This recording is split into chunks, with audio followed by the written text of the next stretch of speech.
Galera, eu tô um bocado gripado aí, mas vambora. E aí, gente? Bem-vindos a mais um vídeo onde o Ipe vai dar uma introdução longa pra um assunto que talvez vocês nem liguem tanto. Há um tempo atrás, era comum nesse canal eu de vez em quando trazer um vídeo de alguma animação, apresentar um criador ou talvez ver uma animação já conhecida, só que com a minha interpretação. De repente, chegou uma época que eu parei de fazer isso, e todos os vídeos que tinham nesse canal aqui, nesse estilo, e lá no espantalho sumiram. E eu sei que vocês notaram. Toda hora eu recebo mensagem no Insta me perguntando onde é que foi parar o vídeo de Other Lily, aonde foi parar o vídeo de Missing Halloween, aonde foi parar o vídeo de I Heard It Too. E, bom, tem um motivo pra eu ter parado com esse tipo de vídeo e pros demais terem sumido: direitos autorais. Quando o criador lança uma obra na internet, ele tá sujeito a acontecer uma coisa: viralizar. E quando isso acontece...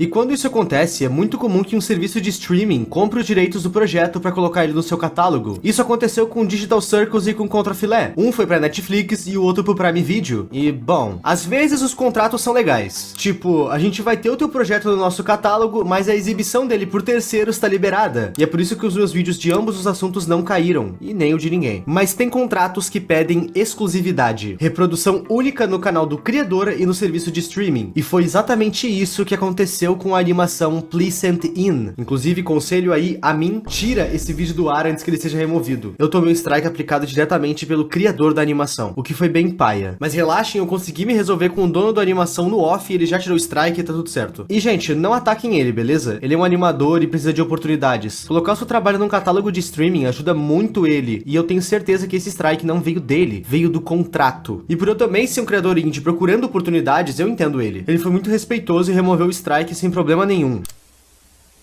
Sem tretas aqui, isso aqui é só um contexto. O motivo de eu ter tirado todos os outros vídeos de animação do canal foi por medo de levar mais strikes. Quando tu é um criador e tu trabalha com coisas de terceiros, tu tá sujeito a esse tipo de situação. Mas eu vim quebrar o meu medo hoje. Essa semana eu tava querendo trazer uma animação que vocês têm me recomendado bastante. E também o meu casca de bala Virilhas Questões me recomendou ela. Eu tô falando, claro, de The Moon Wake Up. Deixando bem claro que essa animação é bem mais uma situação hipotética do que uma história com arcos e personagens e reviravoltas. Não. Essa semana aqui, vamos só desligar o cérebro um pouco e se deixar levar na ideia de que a Lua é um ser vivo e acordou.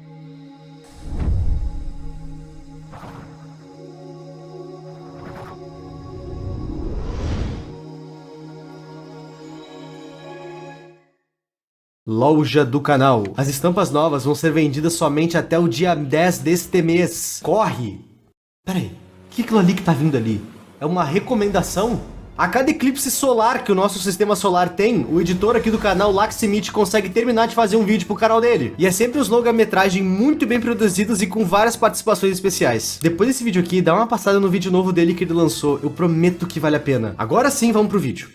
Mr. Friend, nome esse bem sugestivo, me lembra um pouco roupas de látex. Mr. Friend é um animador do YouTube que na verdade era mais voltado pro meio do TikTok. Tá ligado aqueles vídeos em animação de terror virais que tu vê em Facebook e shorts do YouTube? Talassofobia, astrofobia ou só um bicho bizarro? Então, esse mano é focado nisso. Se tu dá uma breve olhada nos trabalhos dele, tu vai ver que ele realmente domina o que ele faz. Mas ele realmente não tá visando hitar com um grande projeto. Ele hita em todos. Só que pra lançar tantos projetos um atrás do outro, ele precisa sacrificar a parte do arco, da lore, dos personagens, e eu não vejo isso como um problema. Afinal, não é esse o foco dele. À primeira vista, os trabalhos do Mr. Friend me lembraram muito um canal chamado Chá.momili, ou Chamomile. E eu sei que vocês comentaram um tempo atrás a rodo pra eu fazer um vídeo sobre esse canal, e eu juro, eu tentei. Vocês não têm noção de como eu tentei, mas eu simplesmente não conseguia fazer um vídeo sobre. Fazer um vídeo sobre um tema abstrato é difícil simplesmente porque se a coisa é muito curta ou muito óbvia, meio que não tem sentido fazer um vídeo sobre um tema que eu não vou acrescentar em nada, sabe? Fazer um vídeo pra apenas falar o que tá na tela não faz sentido, a meu ver. Por isso esse vídeo do Chamomile nunca aconteceu. Mas quem sabe um dia. Olhando a construção do primeiro vídeo, dá pra notar claramente que isso aqui não foi planejado pra ser uma série. Essa aqui era pra ser só uma animação viral bem parecida com as demais que tem no canal. Mas, sem querer, a gente achou ouro, meus amigos. E o primeiro episódio já deixa a gente bem situado do quão descrente da realidade a gente precisa tá pra aproveitar esse projeto.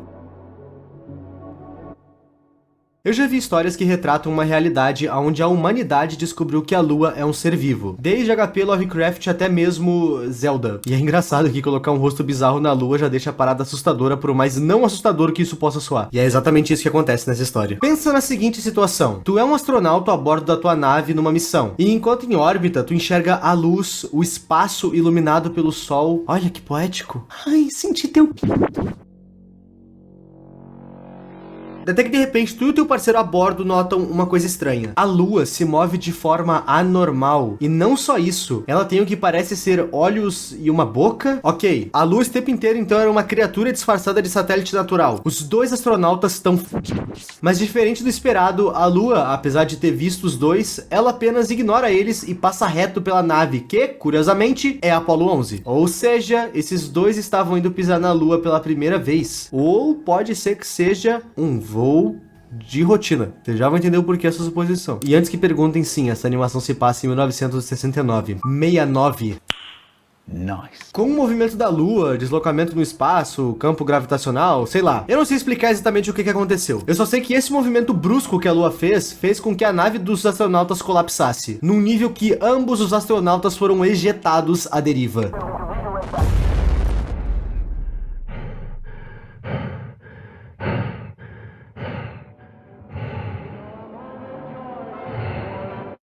O alvo supostamente era a Terra. Eu não quero só narrar, eu quero dublar.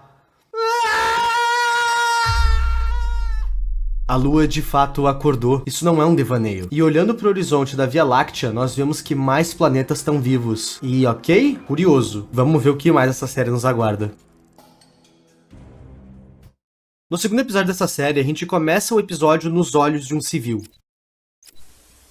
Nova York. Um mês antes do homem pisar na Lua. Ou seja, a Lua ainda não acordou. Nessa parte do vídeo a gente vai ver o famoso louco do centro em ação de novo. Tem um cara meio que dando uma palestra sobre os sinais. O governo acha que somos estúpidos. Eles fingem que nada tá acontecendo, mas não. Já chega. Chega de mentiras. Sinceramente, eu não entendi o que essa cena tem a ver com a ameaça da série, que é uma lua viva. Pode ser um cara profetizando, ou talvez algum religioso? Talvez. Mas eu acho que essa cena foi colocada aí única e exclusivamente pra mostrar um easter egg. Ou tu vai me dizer que tu não notou que o cara que tá profetizando tudo ali é o próprio Mr. Friend, o dono do canal. Não, Ip, ninguém notou. Depois dessa cena ser muito nexo, a gente vai pra outro POV. Estamos em Surrey, no Reino Unido. Reino Unido? Nesse momento do vídeo que a gente tá, falta apenas 5 dias para o lançamento da Apollo 11. Agora vamos falar um pouco da missão em si. A missão Apollo 11, como muita gente sabe, foi a missão que tinha o objetivo de levar o homem pra Lua. E ela foi bem sucedida. Neil Armstrong foi o comandante dessa missão. E quase sempre tudo dessa missão é atribuído a ele. Mas ele não foi sozinho. Mas 2 astronautas estiveram na Lua junto. São eles Buzz Aldrin e Michael Collins. Pois bem, na vida real, dias antes deles embarcarem na missão Apollo 11, Michael Collins esteve no Reino Unido na intenção de divulgar a missão e participar de algumas palestras e reuniões com o governo de lá. Eu dei todo esse contexto só pra conseguir explicar que a gente tá na visão nessa parte do Michael Collins, um dos caras que tava na nave. Enfim, amigos, lembra que o louco do centro do vídeo disse que os sinais estavam por aí? Pois bem, Michael Collins vai ver um desses sinais agora. Ó, presta atenção. Imagina que você, literalmente você que tá vendo o vídeo agora, tá pra embarcar pra Lua. Eu ficaria um pouco paranoico, com medo. Isso é natural. Eu acho que o nosso amigo Michael Collins estava do mesmo jeito. Tanto que ele começou a ter alucinações quando foi falar com seu filho. Michael, I have to tell you one more time. Se vocês prestarem atenção, os desenhos que a criança estava fazendo são da Lua e dos demais planetas, os mesmos que a gente viu despertando também lá no primeiro episódio. Nesse universo, a gente descobre que a Lua acordar era algo meio que profetizado. Em certa cena desse vídeo, a gente vê um povo antigo louvando a Lua enquanto ela vem de impacto com a Terra, tendo direito a até mesmo um desenho disso no chão. E, bom, se a Lua tá viva e tá fora da Terra, logo ela é um alienígena, certo? Eu me engatei numa linha de raciocínio que não tem nada a ver com vídeo, mas eu vou falar. Vocês já pararam pra pensar como os povos antigos sempre têm as teorias de coisas vindas de fora da Terra ou de datas pro fim do mundo? Vocês já pararam pra pensar o porquê? Se a gente olhar na Bíblia, é citado em alguns momentos personagens específicos olhando pro céu e vendo o quê? Anjos. Criaturas com formatos assustadores, voadoras, com olhos e até mesmo boca às vezes, sempre lá no céu. Eles chamavam isso de anjos porque essa é a crença deles, o povo antigo da Bíblia. Agora pega toda essa minha frase, todo esse monólogo e remove a palavra anjos dele. A gente tá falando de aliens. Exatamente como acontece nessa cena, onde vemos a lua gigante vindo à Terra e o povo antigo cultuando ela, como se ela fosse algo maior, de complexidade e significado maior. E é porque de fato ela é. A TV já tá noticiando o iminente impacto da lua com a Terra. As pessoas em diferentes lugares do mundo estão vendo o impacto, mas elas não podem fazer nada. Não tem como fugir do mundo. Tudo que elas podem fazer é contemplar a catástrofe que será o fim de todos.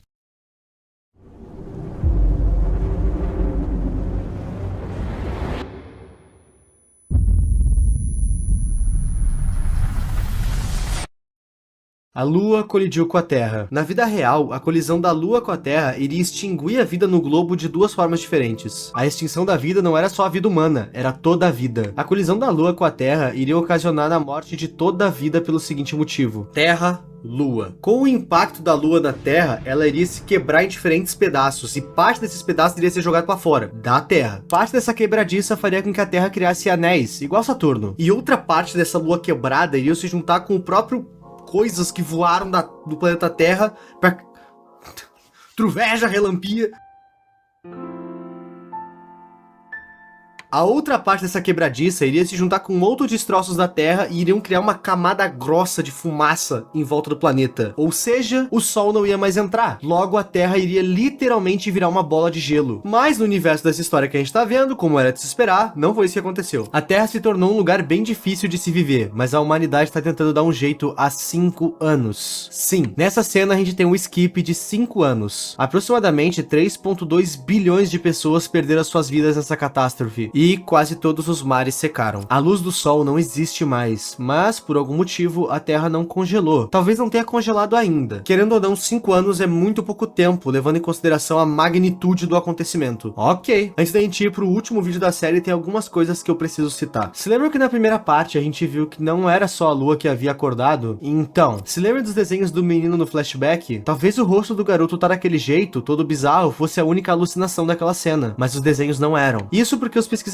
que estão andando nessa cena em meio aos destroços encontram os desenhos. E além da Lua e outros planetas, a gente também descobre nessa cena que existe alguma outra criatura no céu, com tentáculos. E então eu te pergunto, por que tem monstros no espaço? A gente chega perto de uma resposta disso no próximo vídeo. O terceiro episódio começa 10 anos depois do desastre. Por que eu fiz assim? A Lua ficou alojada na superfície da Terra. E como ficou óbvio pra gente lá no primeiro vídeo, os astronautas não conseguiram pousar na Lua. Logo, essa foto icônica não foi tirada. Foto essa que não faz tanto sentido, até porque não tem ar na Lua. Mas enfim, a bandeira dos Estados Unidos não foi cravada em superfície lunar. E nessa cena nós vemos o próprio Neil Armstrong fazendo isso. Ele tá vivo. É por isso que eu acho que aquela primeira voo lá do Apollo 11, que os dois astronautas saíram voando, poderia ser um voo de rotina, porque eu acho que o Neil Armstrong não tava naquele voo, porque não tinha jeito de sobreviver àquilo, enfim. Tô teorizando demais pra uma animação que nem tem tanta lore assim. Mesmo com a Lua ainda estando alojada na Terra, eles quiseram cumprir essa missão. Nessa intro, o narrador fala que, apesar da humanidade estar conseguindo se virar e continuar viva com muita dificuldade, eles têm um problemão em mente. Isso porque Júpiter, Saturno e Urano saíram das suas órbitas para ficar perto da Terra. Essas coisas só ficaram lá no céu olhando, sem avançar. Disclaimer: questões gravitacionais e clima não são tão afetados nessa série. Se um planeta saísse da sua órbita para ficar perto de nós do nada, isso seria catastrófico, sem ele precisar encostar na gente. Aqui nessa série isso não vai ter efeito, beleza? Beleza. Os personagens dessa história estão começando a premeditar uma outra catástrofe, e eles querem prever de fato se isso vai acontecer ou não. Até porque prever é tudo que dá pra fazer, né? Fugir não dá. E indo atrás de conseguir se preparar, a humanidade juntou todos os líderes que sobraram, cientistas e agentes governamentais, e eles criaram a Frontline Research Initiative for Earth New Defense, ou Iniciativa de Pesquisa de Linha de Frente para a Nova Defesa da Terra, ou FRIEND. É melhor assim. E essa sede fica bem na borda da onde aconteceu o impacto, nessa zona, que eles apelidaram de Zona Umbra. Na astrologia, Umbra seria o local mais escuro de uma sombra, e eu vi isso no Google. A FRIEND não tá apenas estudando em como prever um próximo impacto. A esperança de nunca mais ver outro impacto continua, e esses pesquisadores também estão tentando achar formas de prover a vida humana. Afinal, a gente tá vivendo um caos, com quase todo mundo não vivendo ou não vivos. E detalhe, todos os recursos como água e comida estão escassos, e os que sobraram estão sendo enviados para os pesquisadores da FRIEND. Afinal, eles que vão salvar a raça humana. Então eles precisam estar alimentados e hidratados para conseguir pensar direito. E antes que você esteja pensando, não, a agricultura não é uma opção, até porque não tem sol nem água. Só que enquanto eles não conseguem salvar os humanos da escassez e miséria, os demais sobreviventes normais, os civis, não têm muito o que comer ou beber. Tá, agora olha só. Lembra da Zona Umbra? Então, a Lua caiu no continente africano. Até por isso que a sede do Friend tá no Egito, que fica na África. Quase no Mediterrâneo. Eu tô explicando tudo isso porque eu quero que vocês olhem pro mapa. O narrador sequer rela nessa informação, mas a Zona Umbra ficou radioativa. E detalhe, enquanto ele fala sobre a escassez de comida, a gente pode ver na animação o POV de um sobrevivente comendo um rato. Rato esse que tava se alimentando dessa radiação. Radiação essa que veio do impacto. Guarda essa informação. Friend. Dentro dos fogões da Friend, eles cozinharam um satélite. O intitulado Orbital Reconnaissance and Interplanetary Surveillance, ou Reconhecimento Orbital de Vigilância Interplanetária, ou ORIS Probe, quer dizer. Enfim, eles vão jogar esse satélite na órbita de um dos planetas que tá de olho na Terra, Júpiter. Pelo que eu entendi, esse satélite estava carregando um satélite menor que iria ser jogado mais perto de Júpiter, provavelmente para estudar sobre aquele planeta gasoso que agora tá vivo. Só que quando o satélite tá pronto para jogar a sua sonda voadora, isso acontece. Picking up a subtle gravity spike. What the hell? Is that a moon? One of Jupiter's moons looks like Callisto is emerging from Jupiter's mouth. Gravity spike disrupting signals from the solar.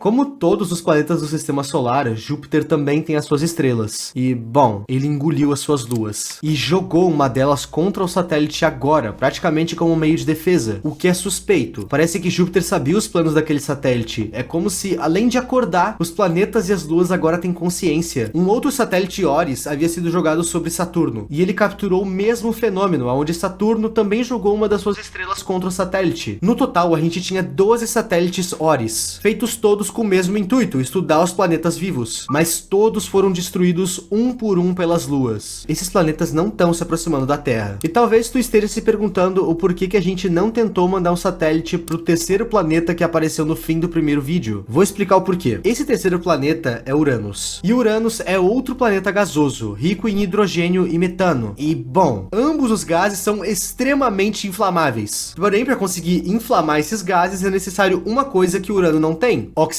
E, bom, a Terra é rica nisso. Então a gente não quer a atenção desse camarada aí mesmo, porque senão a gente vira uma bola de fogo. Atualmente na série, a humanidade não sabe o que fazer. Eles não podem se defender dos planetas. E a gente sequer sabe o que eles querem. O porquê eles despertaram. Quando a Lua colidiu, ela liberou uma espécie de gosma radioativa e de origem desconhecida na Terra. Será que isso tem efeito no solo? Será que a Lua tá fazendo algo com o núcleo da Terra? É a parte da boca dela que tá virada pro chão. E foi bom eu ter citado essa gosma. Lembra da pessoa que comeu o ratinho que tava bebendo dessa gosma?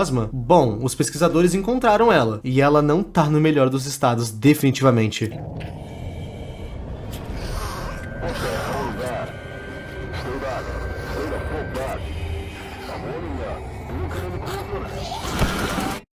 Os impactos da Lua na Terra vão bem além do sísmico. Na área quarentenada, exatamente onde a Lua bateu, algo se esconde. E essa coisa certamente é hostil.